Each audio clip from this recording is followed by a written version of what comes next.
पूर्ण परमात्मा को पाने तथा उसका वास्तविक लाभ प्राप्त करने के लिए पवित्र बाइबल में प्रमाण है कि प्रभु ने मनुष्य को अपना ही स्वरूप बनाया। 6 दिन में सृष्टि रचकर 7वें दिन विश्राम किया। कुरान शरीफ में प्रमाण है कि हजरत मोहम्मद को खुदा स्वयं कह रहे हैं कि मैंने तुम्हें उस परमात्मा की महिमा बताने के लिए भेजा है। वो परमात्मा कबीर है जिसने 6 दिन में सृष्टि रची तथा 7वें दिन तख्त पर जा विराजा। उसकी खबर किसी बाखबर से पूछकर तो देखो। कृपया अवश्य सुनिए जगत गुरु तत्वदर्शी संत रामपाल जी महाराज के अमृत वचन।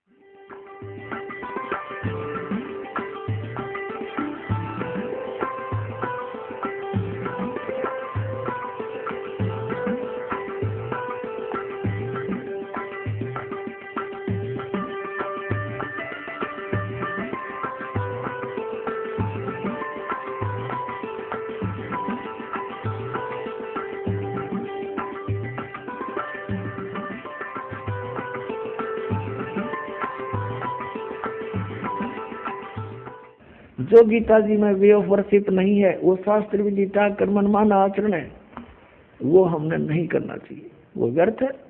फिर भगवान को पाना बहुत आसान। गीता जी में कहा कि मेरी भक्ति करनी है तो ओम इति एकाक्षरम ब्रह्म व्यवहार मामनु समरण ये परियाति तो गंदे हम सयाति प्रमाम गति 8वें अध्याय के 13वें श्लोक।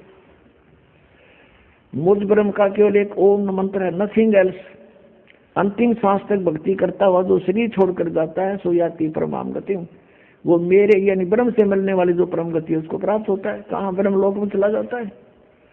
और गीता ज्ञानदाता अपने विषय में कहता है 4थे अध्याय के 5वें और 9वें श्लोक में, दूसरे अध्याय के 12वें श्लोक में, 10वें अध्याय के दूसरे श्लोक में कि अर्जुन मेरे और तेरे बहुत जन्म हो चुके, तू नहीं जानता।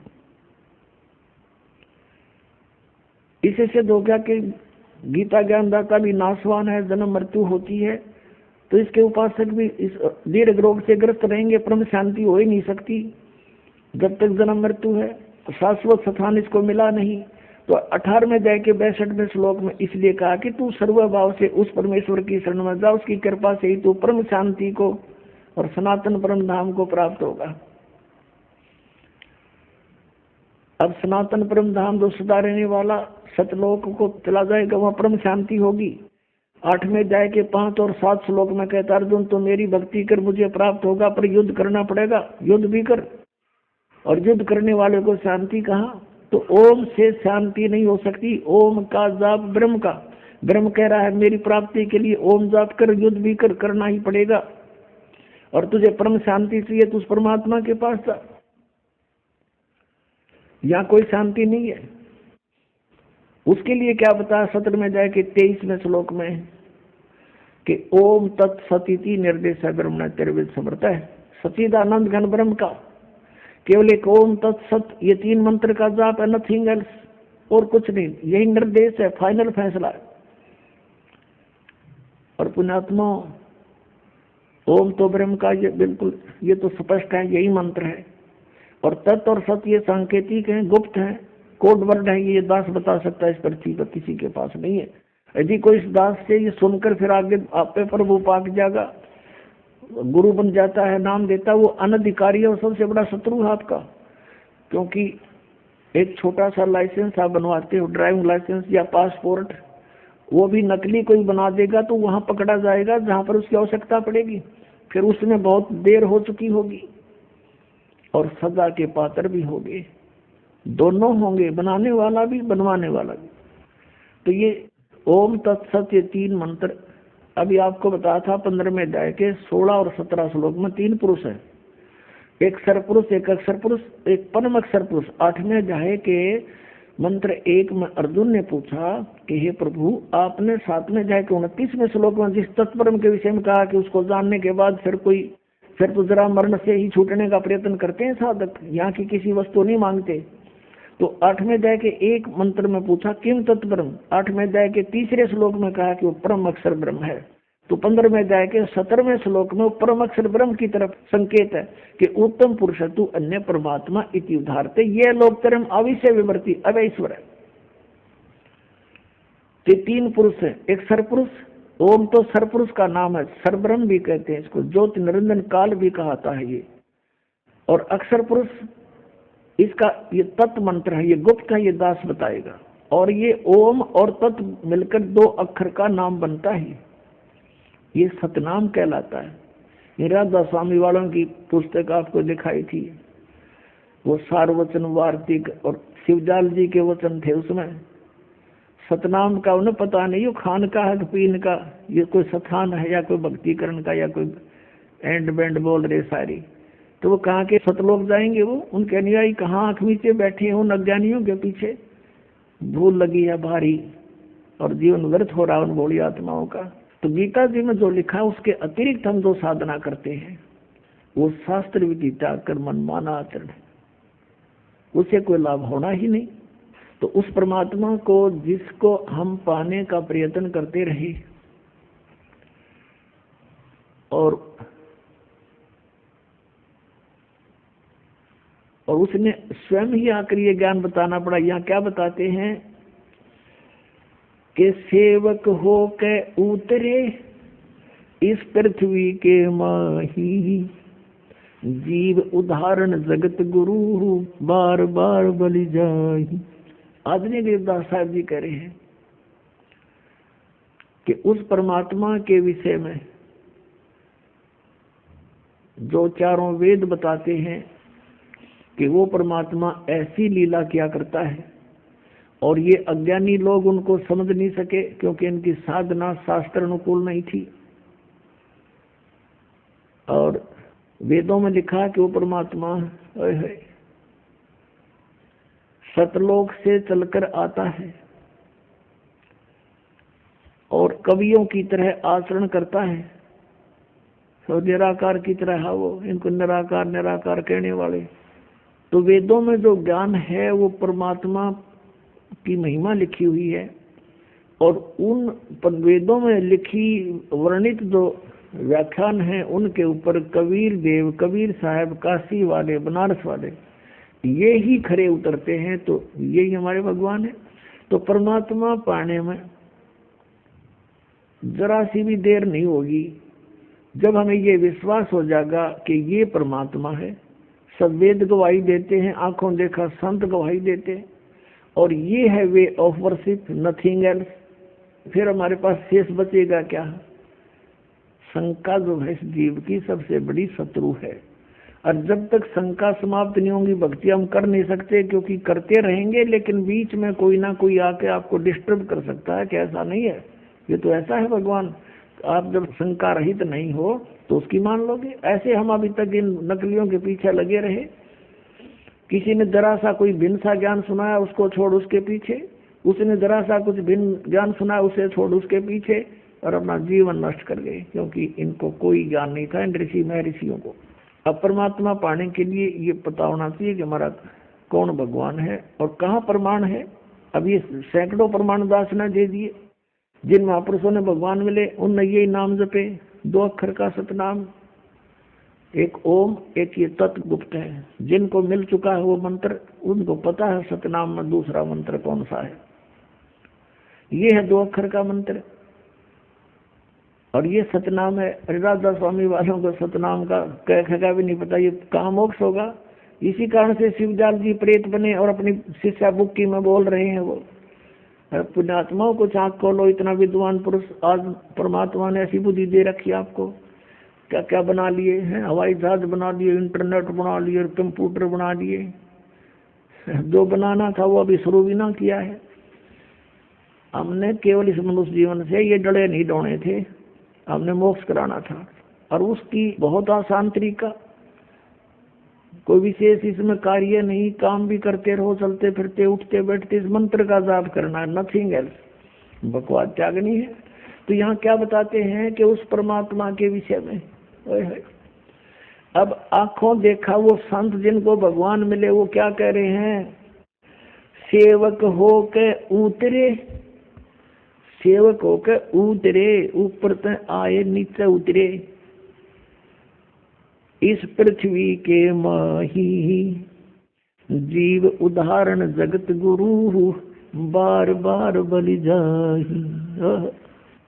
ऋग्वेद मंडल नंबर 9 सूक्त 86 के मंत्र 26-27 में, ऋग्वेद मंडल नंबर 9 सूक्त 82 के मंत्र 1, 2, 3 में, ऋग्वेद मंडल नंबर 9 सूक्त 20 मंत्र 1 में, ऋग्वेद मंडल नंबर 9 सूक्त 1 मंत्र 8, 9 में, ऋग्वेद मंडल नंबर 9 सूक्त 96 और मंत्र 16 से 20 में है, और भी अनेक स्थानों पे। और ऋग्वेद मंडल नंबर 9 सूक्त 94 के मंत्र 1 में ये स्पष्ट किया कि वो परमात्मा कवियों की तरह आचरण करता हुआ पृथ्वी पर विचरण करता है, घूमता है वो इधर उधर, और सतलोक से चलकर आता है, दृढ़ अच्छे आत्मा को मिलता है और वो तत्व ज्ञान का उपदेश करता है। और परमात्मा स्वयं अपने सूक्ष्म वेद में कहते हैं, चारों युग में संत पुकारे, कूक कहा हम हेल रे, हीरे माणिक मोती बरसे, ये जग चुगता ढेल रे। कि चारों युगों में उन संतों ने मेरी महिमा का गुणगान किया जिनको मैं मिला, और मैंने भी स्वयं आकर के ऊंचे स्वर में आवाज लगा लगा कर जनता को समझा। हीरे माणिक मोती बरसें, ये तत्व ज्ञान रूपी सत साधना रूपी अमृत हम बरसा रहे हैं, मोती बरसा रहे हैं। इनको ग्रहण करते नहीं है बूढ़े भक्त, और ये डड़े ढो रहे हैं, ये जग चुगता ढेल रे। ढेल माने डड़े कंकर पत्थर इकट्ठे कर रहे हो, आन उपासना आन साधना के अन्य भगवानों की पूजा करके तुम डड़े ढो रहे हो, और हम हीरे मोती बरसा रहे हैं, इनको ग्रहण नहीं कर रहे, तुम निर्धन होते जा रहे हो। क्या बताते हैं, हमारा ज्ञान किने ना सुनिया, ये पर भी लेन जात है दुनिया। कहीं पर आप देखते हो इन भ्रमित किए हुए अज्ञानी ऋषि संतों के द्वारा के फलाने स्थान पर कुंभ का पर्व होगा, वहां पर भी लगेगी, पर भी वो है इनकी 1 घंटा 1.5 घंटा स्नान का समय निर्धारित करते हैं किसी सरोवर तालाब या दरिया में, कि उसमें जो स्नान कर लेगा उसका बेड़ा पार हो जाएगा। ये कर रखा है ना ऐसा जुल्म। वहां बेड़ा पार नहीं, बेड़ा गर्क होता है। कैसे होता है, एक समय हरिद्वार के अंदर हर की पैड़ियों पर ये पर्व भी लगी थी। कुंभ के पर्व के ऊपर स्नान का समय निर्धारित किया था इन्होंने। वहां पर ये सभी त्रिगुण उपासक, रजगुण ब्रह्मा, सतगुण विष्णु, तमगुण शिव जी के उपासक, ये गिरी पुरी और नागा वैष्णो, ये कनपाड़े नाथ और बिना कनपाड़े, ये सारे वहां इकट्ठे हो गए स्नान के लिए। स्नान करने का जब समय आया, वहां क्या होता है, गिरी अलग ग्रुप में, पूरी अपने न्यारे ग्रुप में, नागा अलग से इकट्ठे हो जाते हैं, वैष्णो अलग से इकट्ठे हो जाते हैं। वहां से फिर स्नान करने के लिए चलते हैं अपने अपने मुखिया के पीछे। सबसे पहले नागा चले गए ऊपर भी नहाने के लिए, पर भी लेन मोक्ष प्राप्ति के लिए बेड़ा पार कराने गए थे नागा। सबसे पहले पैर की पैड़ियों पर खड़े हो गए स्नान करने के लिए। पीछे से आगे ये सतगुण विष्णु जी के उपासक वैष्णो साधु आए। उन्होंने कहा, अरे नागाओ, पहले हम स्नान करेंगे, हम सर्वश्रेष्ठ हैं, तुम बाहर आओ, अभी स्नान नहीं करना तुमने। वो तैयारी पकड़ रहे थे स्नान करने की।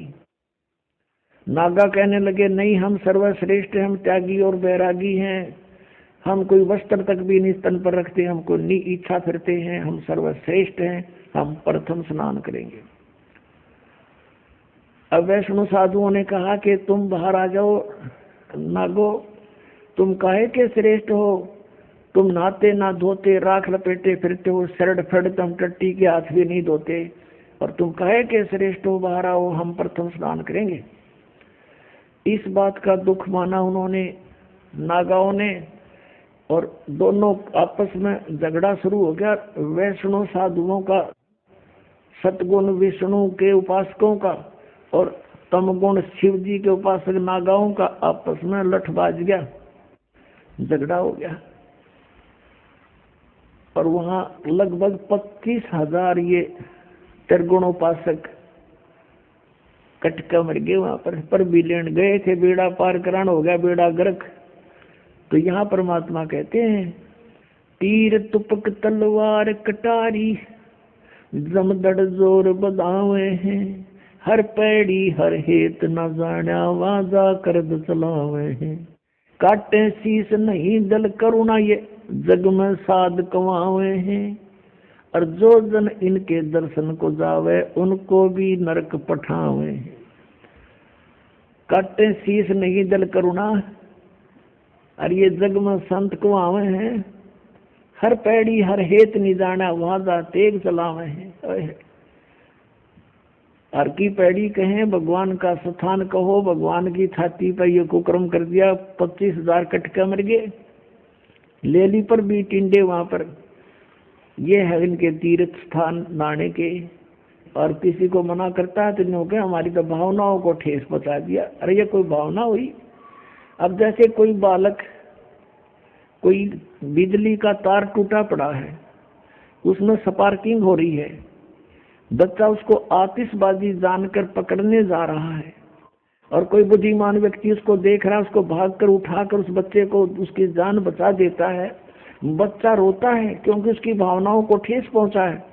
वो तो उसको पकड़ना चाहता था और उसको पता था उस भद्र पुरुष को कि ये मर जाएगा, तो उसकी भावनाओं को वहां ठेस पहुंचाना अनिवार्य था। तो इस दास का उद्देश्य यही है। इसको अगर तुम ठेस मानते हो तो ठेस सही, पर तुम्हारी जान बचेगी ना, सारी वीरान मट्टी होगी आपकी, क्योंकि शास्त्र विरुद्ध साधना करके। तो यहाँ क्या बताते हैं, चारों युग में संत पुकारे कूक कहा हम हेल रे, हीरे माणिक मोती वर्ष ये जग चुगता डेल रे। अब चारों वेदों में ये प्रमाण है कि वो परमात्मा ऊपर सतलोक में रहता, तीसरे मुक्ति धाम में, और वहां से चलकर आता है गति करके, बिजली जैसी गति से। और जैसे विद्युत अपने आकर्षण वाली वस्तु पर गिरती है, ऐसे ही वो परमात्मा अपनी प्यारी उस श्रेष्ठ दृढ़ भक्त आत्मा को ही आकर मिलता है, वहीं आकर वो उपस्थित होता है और फिर उसको ज्ञान सुनाता है, उपदेश देता है, तत्व ज्ञान से परिपूर्ण करता है। फिर वो प्यारी आत्मा आगे उनको परमात्मा से प्राप्त ज्ञान को जन साधारण तक पहुंचाने की पूरी चेष्टा करता है। उनमें से कौन कौन है वो दृढ़ भक्त और अच्छी आत्मा है जिनको परमात्मा मिले इस कलयुग में? आदरणीय मुरुगदास साहिब जी, आदरणीय धर्मदास साहिब जी, आदरणीय मुरुगदास साहिब जी, ये अरोड़ा जाति से थे, खत्री जाति से, किसान थे। और आदरणीय दादू साहिब जी, आदरणीय नानक साहिब जी, जो सिख धर्म के प्रवर्तक हैं, लेकिन ये भी कालूराम मेहता खत्री यानी अरोड़ा जाति से ही थे और सिख धर्म के प्रवर्तक यही माने जाते हैं। आदरणीय दादू साहिब जी, आदरणीय गरीबदास साहिब जी, गांव छुडानी, जिला झज्जर, हरियाणा वाले, जिसके उपलक्ष्य में ये शुभ समागम हो रहा है। जिस दिन परमात्मा कबीर साहब सतलोक से चल कर आए थे, वो सतपुरुष और अपनी उस दृढ़ भक्त अच्छी आत्मा गरीबदास जी को मिले थे, सचखंड दिखा था और वापस छोड़े थे, ये वही समागम हो रहा है। आदरणीय गीसा दास साहिब जी, गांव खेखड़ा, जिला मेरठ, उत्तर प्रदेश वाले हैं, इनको भी ऐसे ही मिले थे और 3 दिन तक इस गीसा साहिब जी का भी ऐसे ही स्थिति रही थी, बेहोश पड़े रहे थे। गरीबदास साहिब जी को भी 8-7 घंटे तक ऐसे ही मृत मान दिया गया था और ऐसे दादू साहिब जी भी 3 दिन तक बेहोश पड़े रहे थे। ऐसे ही नानक साहिब जी भी 3 दिन तक उनको अंतर ध्यान कर दिया गया था, उनके शरीर को कहीं रख दिया गया था परमात्मा द्वारा और सचखंड दिखाकर, सतलोक दिखाकर अपने से परिचित करके बेई नदी से लेकर गए थे, फिर वापस छोड़ दिया था। उसके बाद उस महापुरुष ने अपनी नौकरी त्याग दी, परमात्मा का प्रचार किया, 12 वर्ष तक घूम घूम के परमात्मा से प्राप्त ज्ञान का और फिर 16 वर्ष तक बैठ के अपने घर पे साधना की। परमात्मा ने संकेत कर दिया था कि बहुत हो गया, अब अपनी भक्ति करो, पीछा छुटवाओ, अब आने दो समय, फिर देखेंगे। अभी सतनाम उनको दे दिया था आदरणीय नानक साहब जी को, लेकिन आगे ना देने की प्रतिज्ञा करा दी थी कि किसी को नहीं बताना अभी, नहीं तो इन काल के दूतों नकली पंथों के हाथ में लग जाता है सतनाम 2 अक्षर का। आदि ने कह खगा भी को नहीं पता सतनाम है क्या, परमात्मा ने ऐसा गुप्त रखा और आपके लिए खजाना खोल दिया। अब इस एक सेंटेंस, एक पवित्र वाणी को आपके समक्ष सरलार्थ करने के लिए कितना उदाहरण देने पड़े। कौन सी वाणी को? ओए होए, सेवक होकर उतरे इस पृथ्वी के माही, जीव उदाहरण जगत गुरु, बार बार बलि जाहि। पुण्यात्मा, आप तो बालक हो और काल के इस नकली सुख की भांग पिए पड़े हो। जिसका बालक बिगड़ जा, निकम्मा हो जा, शराब स्वरूप पी के किसी गिरा पड़ा हो, तो पिता को माता को पता लग जाए, दौड़े जाया करे, उसने लाओगे उठा समझा बुझा के, नवावा दुआएंगे, उसको कोई ऐसी औषधि देंगे जिससे उसकी शराब उतर जा, क्योंकि वो उसके हमदर्द हैं। तो हम सभी काल की भांग पिए पड़े हैं। कबीर साहब कहते हैं, कबीर ये माया अटपटी और सब घट आन अड़ी, किस किस न समझाऊं या कुएं बांध पड़ी। सब एक प्रकार की बातें बोलते हैं, इनमें माया दिखाई देती और कुछ भी ना दिखता। इनको मालूम है कि वो व्यक्ति करोड़पति था, 1 सेकंड में मृत्यु होगी। अब कहाँ गया वो करोड़पता, उसके साथ कहाँ गई वो माया। सर्व सोने की लंका थी वह रावण से रणधीरम, एक पलक में राज विराजी भजम के पड़े जंजीरम। परमात्मा कहते हैं, भक्ति ना क्या होता है, ये भ्रम रहा संसार। एक रति कंचन पाया नहीं रावण चलती बार, रतन एक रति कंचन 1 ग्राम गोल्ड भी नहीं प्राप्त कर सका, सारी सोने की लंका बना रखी थी, जाते समय कुछ नहीं लेकर जा सका। तो यहाँ हमने जीने के लिए जो आवश्यक वस्तुएं हैं केवल वही संग्रह करनी चाहिए। इसे ज्यादा हम करते हैं तो बकवाद कर रहे हैं, क्योंकि हमने सतलोक चलना है। सतलोक में वो सफाई सुविधाएं हैं, यह सफाई है ही नहीं। हम एक दूसरे को लूट खसोट करके कोठी बंगले बनाते हैं, मृत्यु हो जाती है तुरंत, और गधे बने फिरते हैं। जैसे एक गवर्नर था, हिमाचल प्रदेश और पंजाब का 2 जगह का चार्ज था, और रिटायरमेंट के निकट आ रहा था। उसने सोची बुढ़ापे का समय हिली स्टेशन पर गुजारा करूंगा, वहां पर एक प्लाट ले लेता हूं पहाड़ों पर। वो प्लाट लेने के लिए 3 करोड़ रुपए, पहले 100 के नोट थे, ये बड़े नोट नहीं थे, 500 और 1000 के उस समय।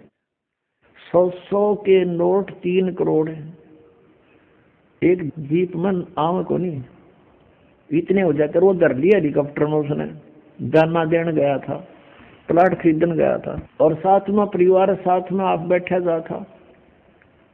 वो इतने लोड में हेलीकॉप्टर क्रैश हो गया, वो स्वयं भी मरा, परिवार मर गया, एक लड़का शेष रहा था, बाकी सब मर गए उस हेलीकॉप्टर में।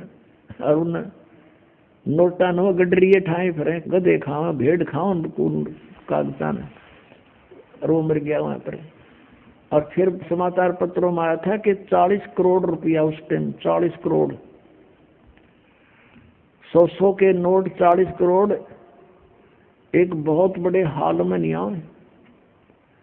और उसने बताया अपने नीचे तय खाना बनवा रखा था, बेड थे घने, जो ये बोल रहे हैं इनको, इनके अंदर डाल रखे कपड़े दरा करते हैं उसमें, उनमें ठोक रखे थे।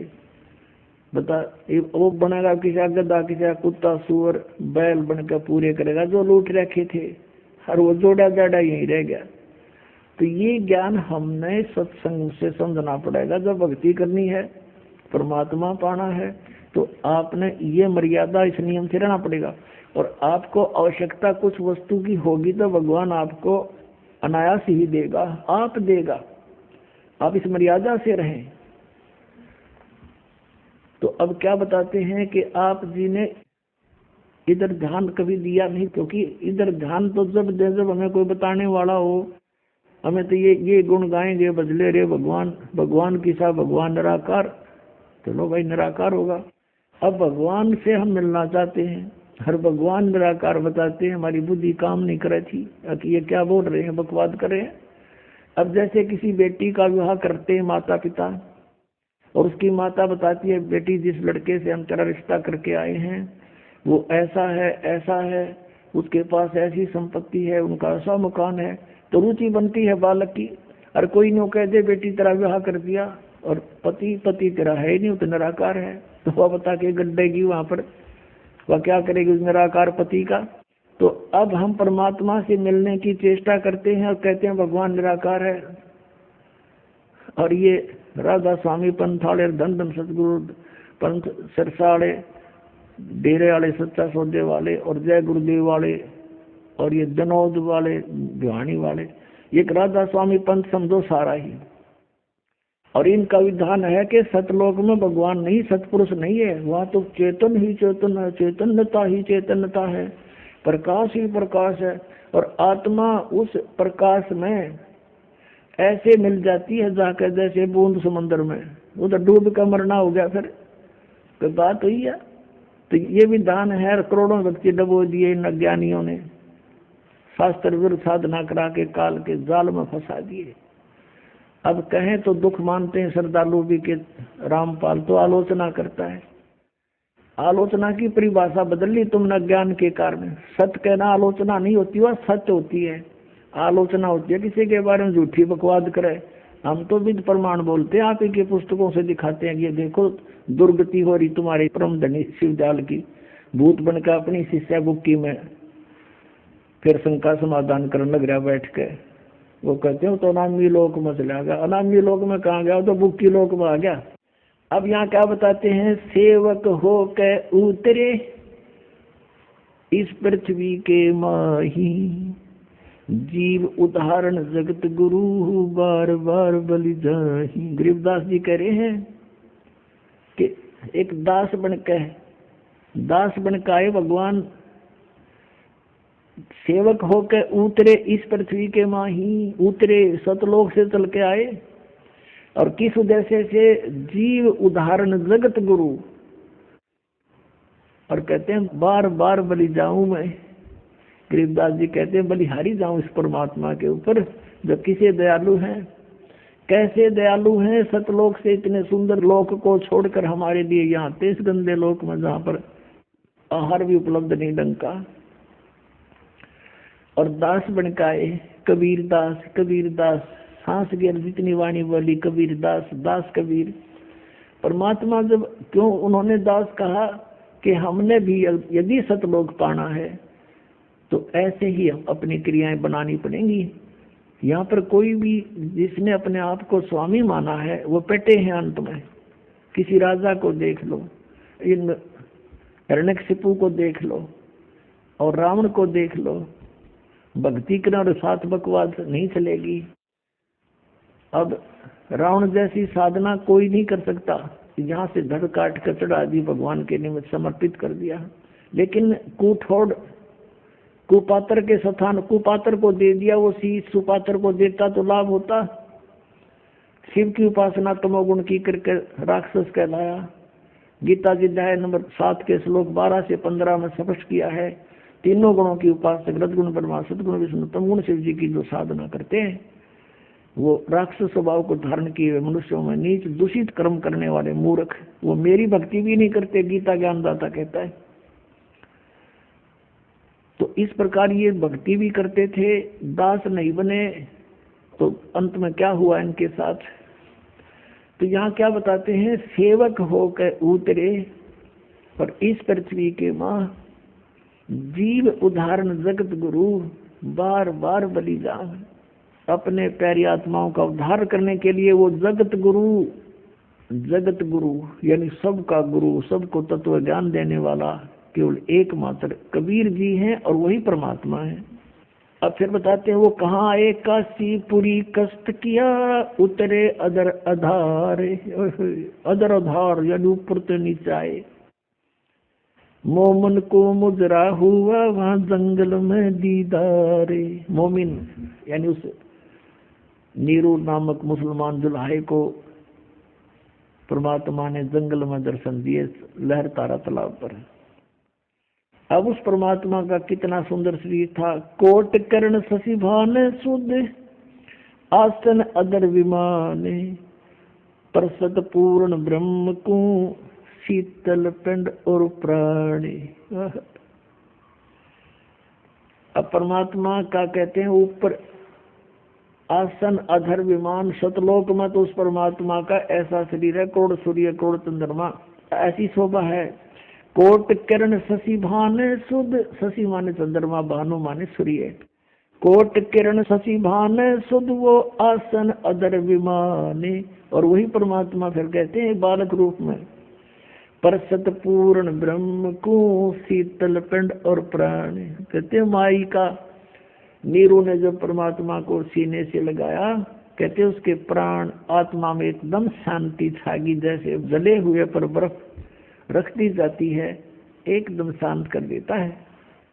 फिर क्या बताते हैं, गोद लिया मुख चूम कर हेम रूप झलकंते, जगर मगर काया करे जैसे दमके पद्म अनंत। उस माई ने शिशु रूप धारी बालक को कहते हैं मुंह चूमा, गोद में लिया।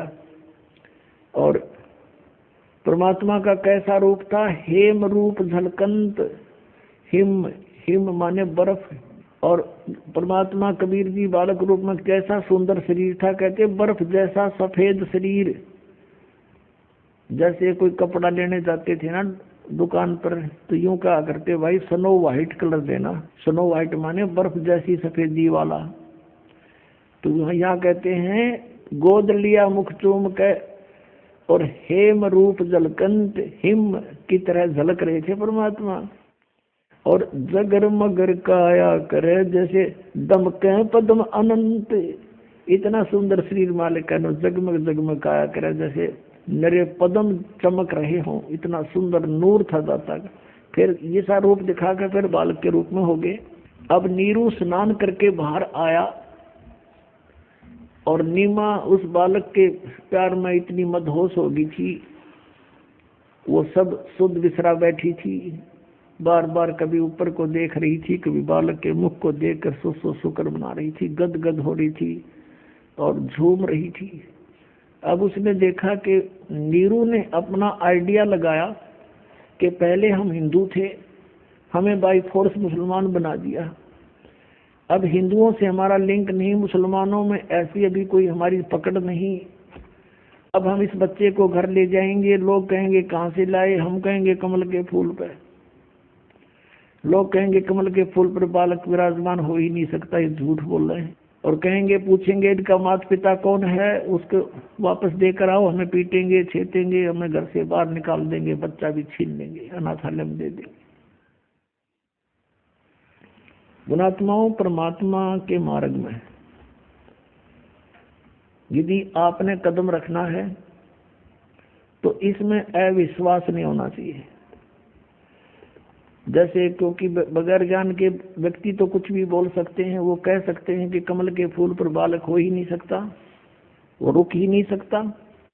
भगवान ने पृथ्वी रोक रखी बगैर किसी स्तंभ के, बगैर किसी सपोर्ट के, और ये घूम रही है खुद भी और वैसे भी घूम रही है ऐसे, तो परमात्मा क्या नहीं कर सकता। फिर भी आपको एक उदाहरण बताते हैं। इस दास को क्रोथा कांड के झूठे केस में जेल में कुछ समय व्यतीत करना पड़ा।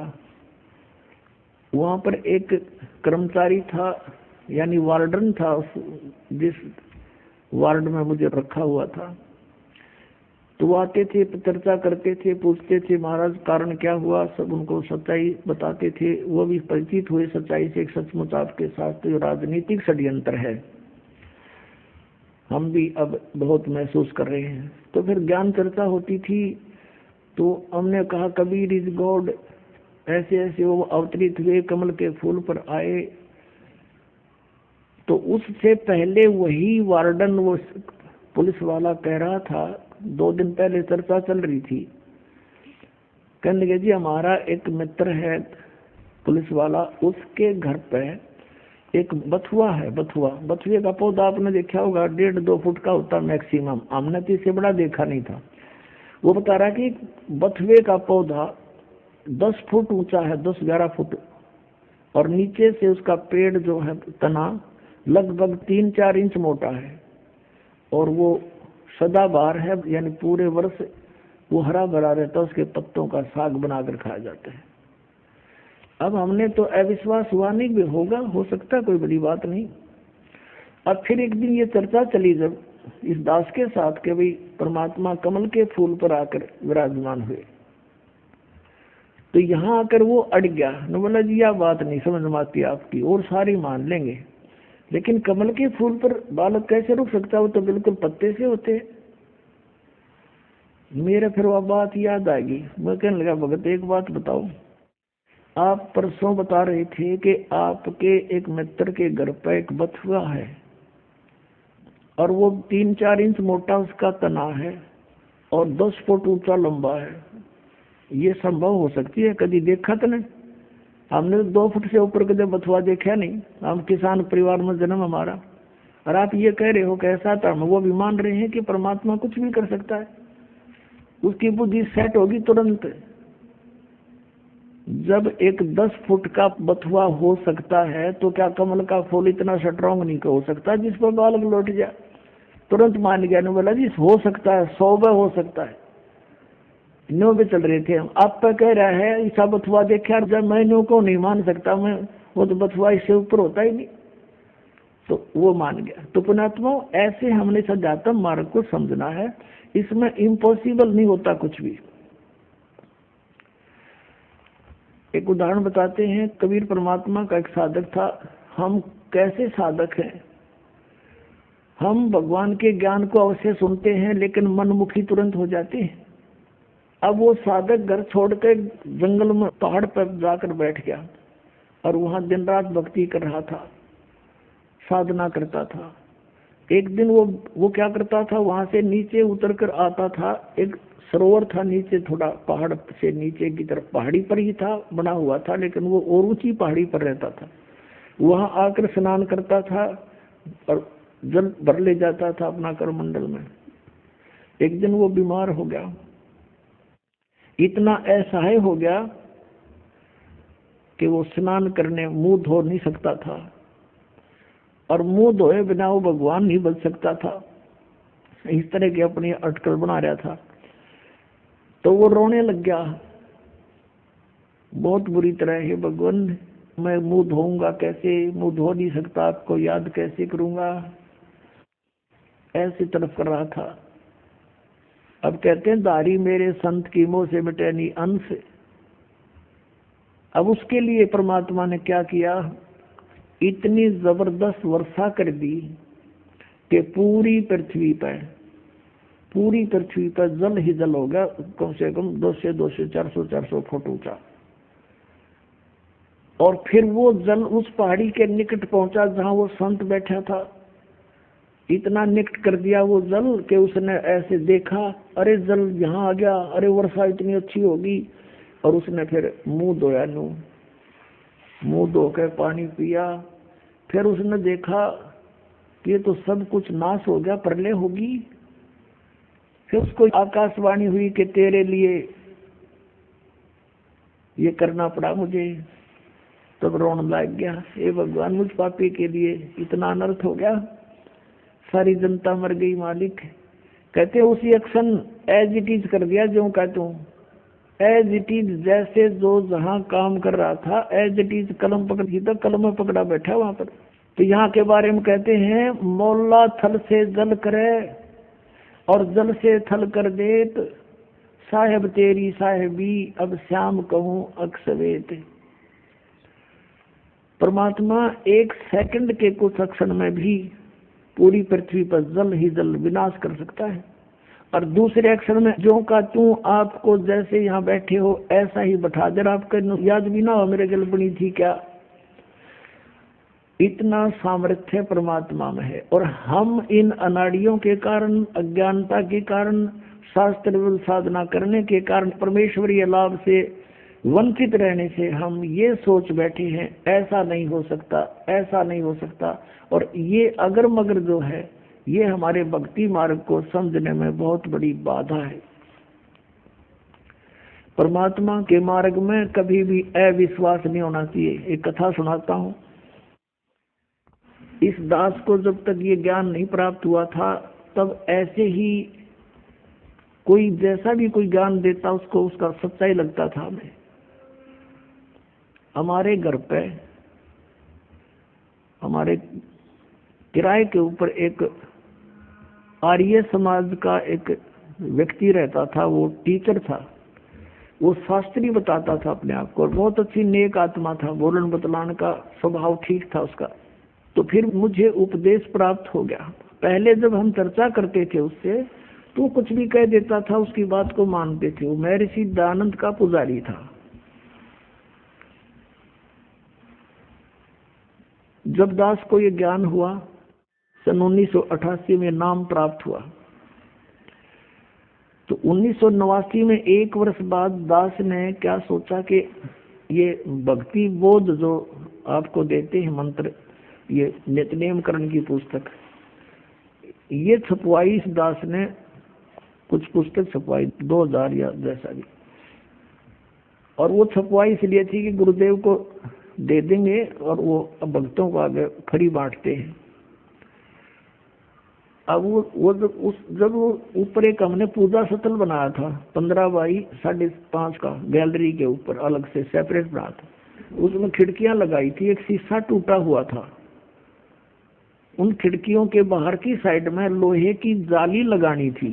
ये मच्छरों से बचाने की होती है ना जालियां, लोहे की जाली।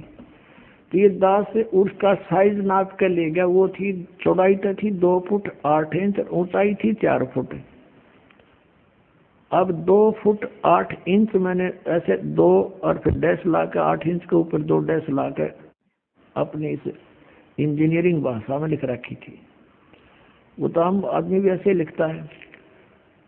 तो वो जा करके मैंने एक लोहे वाले दुकानदार से दे दी कि भाई ये जाड़ी तैयार कर दे इस साइज की। मैं कुछ और सामान ले आता हूँ। स्कूटर ले रखा था मैं, छोटा 2 व्हीलर मोटरसाइकिल टाइप। मैं सामान आगे से कुछ और लेकर आया तो उन्होंने उसके नौकर ने वो जाली काट के पैक करके रखी। उसकी पेमेंट करके दास चल पड़ा। घर पे आया, बड़ा लड़का छोटी उम्र का था, 13-14 वर्ष का होगा, और एक और किराएदार रहता था वहीं पर, बिहार साइड का था वो। उनसे कहा कि भी तुम दोनों जने ऐसे करो, ये जाली लगा दो। उसमें सिर्फ लगा के कील ठोकनी थी और कुछ नहीं करना था। तो वो दोनों लगाने लगे, वो जाली लगाने लगे। तो वो चौड़ाई में छोटी थी 8 इंच, उसके काटने में फर्क रह गया। धोखे से 2 फुट 8 इंच की बजाय 2 फुट काट दी और ऊंचाई से ही काट दी। उन्होंने मुझे बताया, लड़के ने फिर उसने दोनों ने कहा जी ये जाली तो छोटी है। मैं भी छोटी कैसे हो सकती है, मैं नाप के देख रहा हूँ नाप। मेरे सामने उन लगा के दिखाई 8 इंच छोटी। फिर मैंने ऐसे करके देखा, मैं कदे दूसरी तरफ तो ला दी, वो यूं तो फिर और ज्यादा अंतर था। दूसरी फिर देखा, दूसरी भी ऐसी। अब वहां जहां मकान बना रखा था शहर, वहां से काफी दूर था, 3-4 किलोमीटर की दूरी पर। मैंने सोचा फिर देखेंगे, अब समय नहीं है। सुबह उठकर जल्दी अपनी ड्यूटी पर चला गया। उनने पीछे से उठा कर वह स्टोर में फेंक दी, उनकी माँ ने जाली। अब फिर ऐसे ही फिर कुछ दिनों के बाद क्या किया, पुस्तक छपवाई भक्ति बोध, और वो ऊपर रख दी उस पूजा स्थल में, तख्त के ऊपर। कुछ दिन के बाद क्या देखा कि शीशा फूटा हुआ था खिड़की एक साइड का, उसमें से चूहे घुस के उनको काटना शुरू कर रखा। तो फिर मेरे दिमाग में आई कि वो जाली जो 2 थी, उन दोनों को एक पर लगा देते हैं फिलहाल, फिर देखेंगे। कुछ समय नहीं था, कुछ ऐसा लीला मालिक की थी, यो खेल खेलना था इस दास के साथ। तो मैंने उन बच्चों से कहा कि भाई ऐसे करो, वो जाली जो छोटी थी कांदी, वो ऊपर रखी है स्टोर से निकाल के, इन दोनों को ऊपर ओवरलैप करके एक खिड़की को कवर कर दो, इसमें से चूहे घुसते हैं। और पुस्तक काट दी भगवान की। उन्होंने कहा ठीक है जी। मैं चला गया अपनी ड्यूटी पर।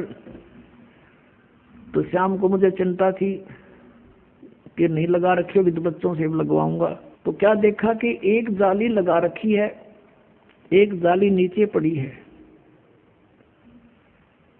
अब मैंने देखा कि वो एक ही जाली पूरी पूरी लगी हुई है और कुछ एक्स्ट्रा लटक रही है। मैंने उनकी माँ से पूछा कि ये जाली वही है या कोई और चेंज करवा लाए बच्चे। उसने कहा जी मैं सुबह से इसको कह रही थी भाई तू लगा दे, इस जाली को लगा लो, तेरा पापा फिर नाराज होगा। और जो मान नहीं रहा था खेलने चला गया। अब आया था 20 मिनट पहले और मैंने उतार के अभी दी थी इनको। वही किराएदार जो अनिल नाम था उसका, बिहार का रहने वाला, उन दोनों ने सीढ़ी लगा करके वो एक साइड में लगा दी थी और वो एक लाजिरी एक पड़ी। मैंने कहा ये जाली तो छोटी थी। अब उनका ध्यान नहीं इतना और मेरा कलेजा पकड़ दिया। मैंने कहा बच्चा कहाँ है? वो बुलाया, दोनों इकट्ठे करे कि भी साची बताओ। मैंने लड़के से कहा मेरे सिर पर हाथ रख कर और कबीर साहब की कसम खा बेटा कि तू और नहीं लाई जाली। अगर नहीं पापा अभी मेरी मां उतार के नीचे डाली है। अरे ने पूछ लो अभी लगाई हमने। फिर मैं उनको याद दिलाया कि ये छोटी थी जब तुम पहले लगा रहे थे, साल भर पहले, 8-9 महीने पहले। कहा ये छोटी थी, बिल्कुल छोटी। दोनों को याद आ गया। अरे ये कैसे पूरी होगी हमने नहीं पता। एक ये पड़ी, उनको जंग लगा हुआ थोड़ा थोड़ा। एक रेनी सीजन ऊपर का उतर गया था उसका, वर्षा का मौसम भी ऊपर का उतर चुका था। पुण्यात्माओं वो दिन है आज ये दृढ़ हो गया इस दास को कि परमात्मा जो चाहे सो कर सकता है। हमने सुना था द्रौपदी का तीर बढ़ा दिया, परमात्मा ने दास की लोहे की जाली बढ़ा दी।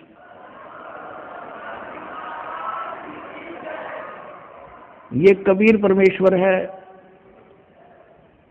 जिसने लोहे की जाली को भी बढ़ा दिया इस दास को दृढ़ करने के लिए। अब दूसरी फिर उठाकर देखी, दूसरे पर लगाई हुआ, उस पर पूरी आ गई। पूरी के बाद भी 6 इंच एक्स्ट्रा नो लटक रही है।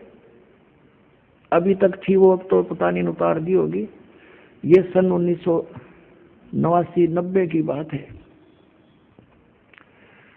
अब पुण्यात्माओं उस दिन के बाद इस दास का जीवन बदल गया कि परमात्मा जो चाहे सो कर सकता है। अब उसके बाद उस आर्य समाज के उस दयानंद के चेले तो बात हुई, शास्त्री था वो। मैंने ये सोचा कि देख कितना अच्छी आत्मा का आदमी हर कित फंस रहा है। यो उससे जब चर्चा होती थी पहले कि द्रौपदी का तीर बढ़ा दिया, हम तो भगवान कृष्ण ने मानना थे, श्री कृष्ण ने बढ़ा दिया, तो वो कहा करता कि ये सब बकवाद है, ये कभी हो सकता है? अब बढ़ा के दिखाओ कोई मुझे। वो तो वैसे श्री कृष्ण तगड़े थे, सूरवीर थे, जाकर धमका दिया होगा खबरदार छोड़ दे उस लड़की ने, तीर बढ़ा करें कदे, तो हम ये भी मान लेते मतलब ऐसा हो गया होगा पहले। और जिस दिन से ये मालिक ने दया बख्शी, हम कैसे माने उस मूर्ख की इस बात को? तो फिर मैंने ये सोचा कि इसको समझाऊं अच्छी आत्मा का, शायद ये बात मान ले। क्योंकि पहले वो हर तरह एक बिल्कुल अच्छा आदमी लग गया था, बोलन में, बतलान में, विनम्र भाव में और अच्छी सुलझी हुई बात किया करता था। मैंने सोचा कि इसका कल्याण हो जा, बता दूं। मैंने उसको प्रार्थना की, अपने वहां बुलाया, अलग बैठक थी और उसे चर्चा की, क्या आप मानते हो कि द्रौपदी का तीर बढ़ा दिया था भगवान ने? बोला नहीं, ये कैसी बातें करते हो आप, ये हो ही नहीं सकता। मैंने कहा जी देखो वो तो चलो पुरानी बात होली हुआ या ना हुआ, लेकिन मेरे सामने हो गया, ये मेरी लोहे की जाली बढ़ गई और 8 और 6 14 इंच बढ़ गई है लोहे की जाली। ने बोला मैं नहीं मानता। मैंने उनकी बच्चों की माँ बुला ली, वो दोनों बच्चे बुला लिए कि बताओ भाई कैसे हुआ। उन्होंने सारी बता दी, सच्चाई ऐसे हुआ। ने बोला मैं नहीं मानता, अब करके दिखाओ। अब बता भाई कौन समझाओ सनाडी ने।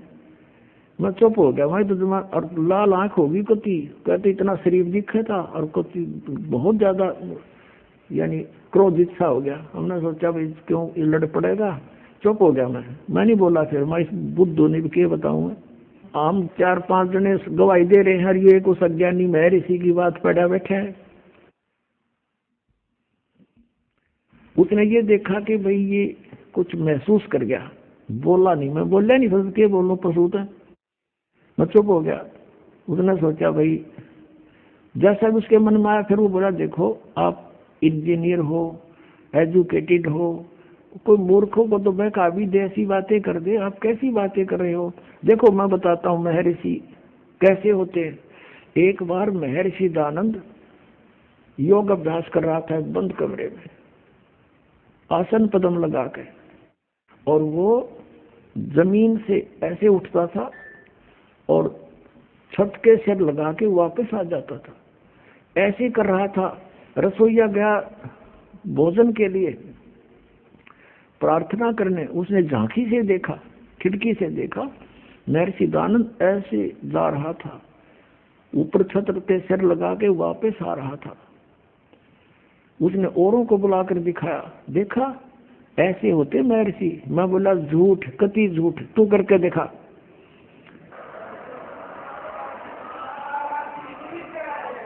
मैं बोला अब करके दिखा, और देख मुंह हो गया।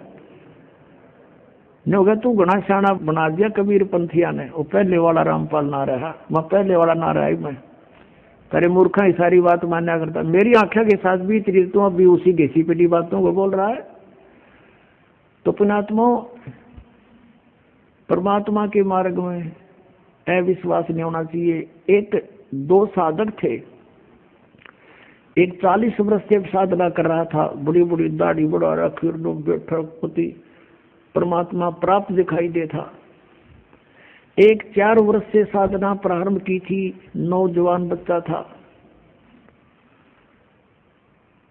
एक देवदूत आता था भगवान के दरबार से, उन दोनों से मिलता था, घंटों भगवान की बातें चर्चा करके दोनों से, वो रहते थे अलग अलग, एक इधर एक दूसरी पश्चिम में एक पूर्व में, गांव के नगर के, दोनों के पास चर्चा करके जाता था। एक दिन उस देवदूत ने भगवान से कहा, भगवान विष्णु से, कि भगवान आपके 2 भक्त बड़े अटल हैं, आपके ऊपर पूरा विश्वास करते हैं। विष्णु जी ने देखा ध्यान दृष्टि से, कहा कि नहीं, उनमें से एक भक्त है, एक भक्त नहीं है, वो ढोंग कर रहा है।